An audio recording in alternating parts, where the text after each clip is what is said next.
Bismillahirrahmanirrahim. Assalamualaikum warahmatullahi wabarakatuh.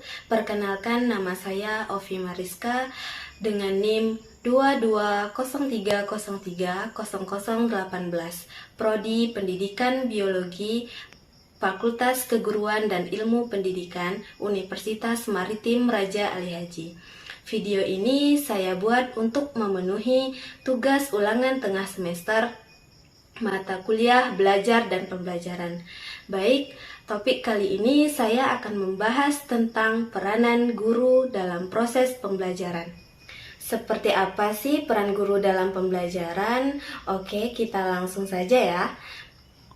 Seperti yang kita telah ketahui bersama, bahwasanya guru ini tugasnya tidak hanya mengajar saja, akan tetapi guru adalah pendidik profesional dengan tugas utama yaitu mendidik, mengajar, membimbing, mengarahkan, melatih, menilai, dan mengevaluasi peserta didiknya pada pendidikan anak usia dini, jalur pendidikan formal, pendidikan dasar, dan pendidikan menengah.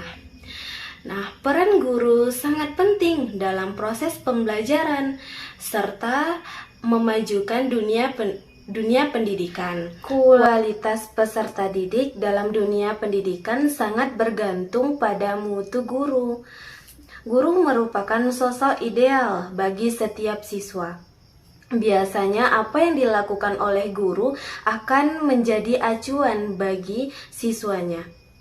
Dengan demikian, guru sebagai model bagi siswa, maka semua gerak langkahnya akan menjadi teladan bagi setiap siswanya.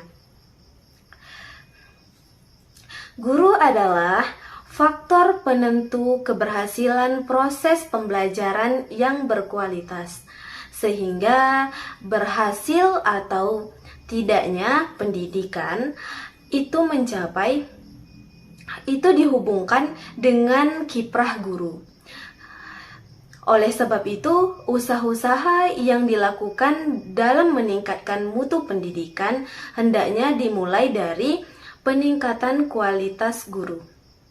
Guru yang berkualitas diantaranya adalah guru yang mengetahui dan mengerti peran dan fungsinya dalam proses pembelajaran. Apa saja sih peran guru? Yang pertama adalah sebagai pendidik. Guru sebagai pendidik tidak hanya tahu tentang materi yang akan dipelajari, akan tetapi ia pun harus memiliki kepribadian yang kuat yang menjadikannya sebagai panutan bagi siswanya. Hal ini penting karena sebagai seorang pendidik, guru tidak hanya mengajarkan siswanya untuk mengetahui beberapa hal. Guru juga harus melatih keterampilan, sikap, dan mental siswanya. Penanaman keterampilan sikap dan mental ini tidak bisa sekedar asal tahu saja, tetapi harus dikuasai dan dipraktekkan siswa dalam kehidupan sehari-hari. Mendidik adalah menanamkan nilai-nilai yang terkandung dalam setiap materi yang disampaikan kepada peserta didiknya. Penanaman nilai-nilai ini akan lebih efektif jika dibarengi dengan teladan yang baik dari gurunya yang dijadikan contoh oleh peserta didiknya. Itu peran yang pertama. Peran yang kedua adalah sebagai pengajar. Peran guru sebagai pengajar bukan hanya menyampaikan informasi, tetapi masih banyak kegiatan lain yang harus dilakukan guru agar proses pembelajaran lebih menjadi efektif dan efisien. Mengajar ini merupakan kegiatan yang dilakukan secara sengaja dalam upaya memberikan kemungkinan bagi siswa melakukan proses belajar sesuai dengan rencana yang telah ditentukan untuk mencapai tujuan pengajaran. Jadi tugas guru sebagai pengajar adalah bagaimana caranya agar siswa belajar. Sekarang peran yang ketiga, guru sebagai sumber belajar. Peran sebagai sumber belajar ini berkaitan erat dengan penguasaan materi pelajaran. Kita bisa menilai mampu atau berkompeten atau tidaknya seorang guru dilihat dari penguasaan materi pelajaran. Dikatakan guru yang mampu manakala guru dapat menguasai materi dengan baik, sehingga guru benar-benar berperan sebagai sumber belajar bagi peserta didiknya. Yang keempat sekarang, peran guru sebagai fasilitator. Saat ini peran guru di kelas lebih ditekankan sebagai fasilitator pembelajaran. Jadi bukan lagi sebagai satu-satunya sumber informasi bagi peserta didik. Melalui pembelajaran aktif, guru ini bertugas memfasilitasi pembelajaran yang berlangsung pada diri peserta didik, sehingga mereka memperoleh pengalaman belajar yang nyata dan otentik. Itu. Terus kemudian peran selanjutnya yaitu peran sebagai pembimbing.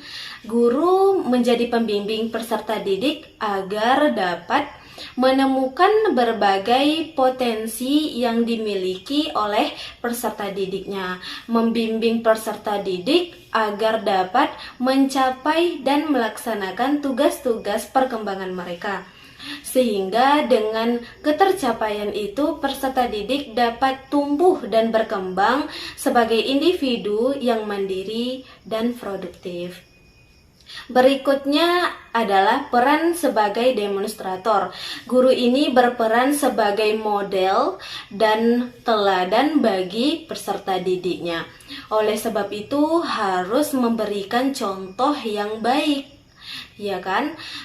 Nah, sekarang peran selanjutnya yaitu peran guru sebagai pengelola pembelajaran. Dalam peranan ini, guru memiliki tugas dan kewajiban untuk mengelola pembelajaran dengan baik. Pengelolaan dimulai dari apa saja? Perencanaan, pelaksanaan, termasuk juga melakukan evaluasi agar terorganisir dengan baik. Pengelolaan pembelajaran ini akan membawa proses pembelajaran terlaksana dengan lancar yang dapat memudahkan dalam pencapaian tujuan pembelajaran. Nah, peran berikutnya yaitu peran sebagai penasehat. Nah, guru berperan sebagai penasehat bagi siswa-siswanya juga bagi orang tuanya.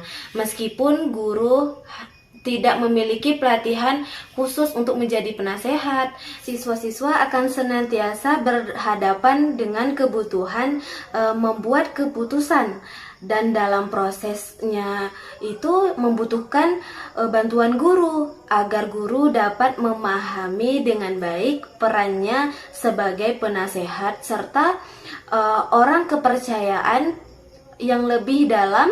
Maka sudah seharusnya guru mendalami mengenai psikologi kepribadian.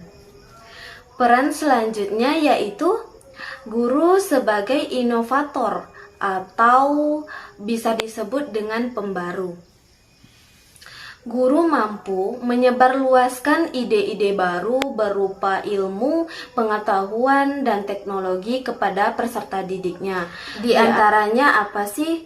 Guru melakukan kegiatan yang kreatif. Guru mampu menemukan strategi, metode, atau konsep-konsep yang baru dalam pengajaran. Guru mampu menemukan strategi dan metode mengajar yang efektif. Selain itu, guru mampu meningkatkan kemampuan dan keterampilan dalam menggunakan strategi dan metode mengajar, dan guru mau mencoba menerapkan strategi tersebut atau metode pembelajaran tersebut yang baru itu di dalam pembelajaran. Itu adalah guru sebagai inovator atau pembaru. Nah, sekarang peran selanjutnya, peran sebagai motivator. Sebagai seorang siswa, rasa lelah, jenuh, dan beberapa alasan lain bisa muncul setiap saat.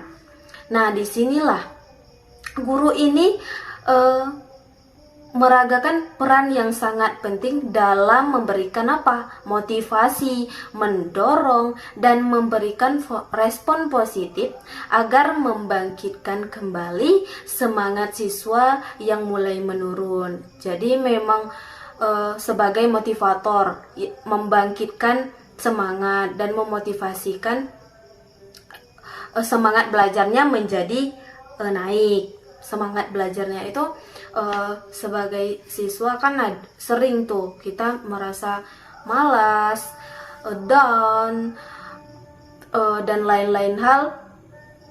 Jadi kita sebagai guru tugasnya untuk memotivasi siswa tersebut untuk lebih giat lagi dan bersemangat lagi untuk belajar. Peran selanjutnya yaitu sebagai pelatih. Maka tugas dan fungsinya adalah membina siswa-siswanya dengan mempengaruhi, membimbing, dan mengarahkan agar siswa itu berbuat dan berperilaku sesuai dengan tujuan yang ingin dicapai dalam kegiatan proses belajar mengajar.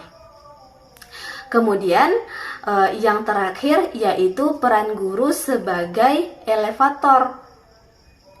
Setelah proses pembelajaran berlangsung, tentunya seorang guru itu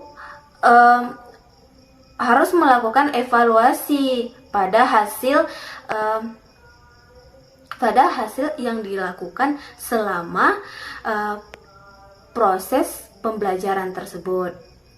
Nah, evaluasi ini tidak hanya untuk mengevaluasi keberhasilan siswa untuk mencapai dalam kegiatan belajar mengajar, namun juga sebagai evaluasi bagi keberhasilan guru di dalam pelaksanaan kegiatan mengajar tersebut.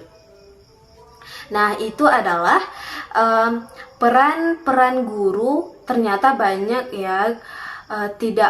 Guru itu tidak hanya mengajar saja. Ternyata peran guru itu sangat banyak sekali dalam mendampingi proses belajar anak atau peserta didik. Berikutnya sekarang untuk mewujudkan keberhasilan seorang guru dalam proses pembelajaran, maka guru ini harus menguasai 8 keterampilan dasar mengajar. Nah, ini wajib dikuasai. Apa saja keterampilan dasar mengajar?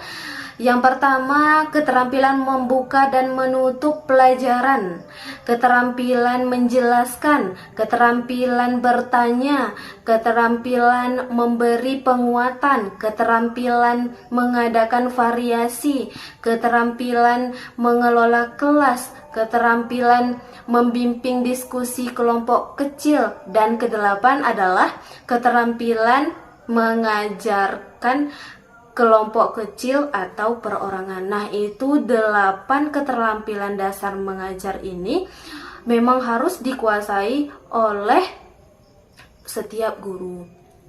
Nah, keterampilan dasar ini keterampilan yang bersifat generik atau keterampilan teknik yang harus dikuasai guru selama mengajar. Mengapa demikian? Mengapa begitu gitu kan?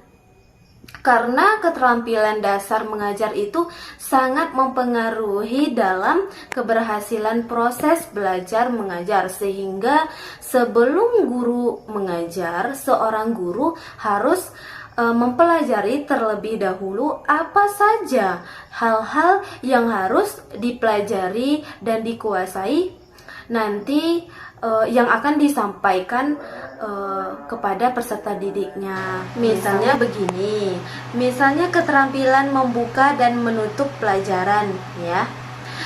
Apa tujuannya? Tujuan dari membuka pelajaran adalah untuk mempersiapkan siswa agar benar-benar siap memasuki hal-hal yang akan dipelajari, sedangkan menutup pelajaran adalah merangkum atau menyimpulkan hal-hal yang telah dipelajari pada saat itu. Selain itu juga akan memberi kesempatan kepada siswa untuk bertanya kepada gurunya. Hal ini biasanya untuk menutup kegiatan pembelajaran. Keterampilan dasar belajar ini akan dipelajari dan akan dipraktekkan nanti. Kalau misalnya mahasiswa ada mata kuliah mempraktekkan seperti pas KKN, PKL, biasanya itu ada. Oke, teman-teman semuanya, sampai di sini pembahasan kita peran guru dalam proses pembelajaran. Semoga materi yang saya sampaikan bermanfaat untuk kita semua. Saya akhiri, wabillahi taufiq wal hidayah. Wassalamualaikum warahmatullahi wabarakatuh.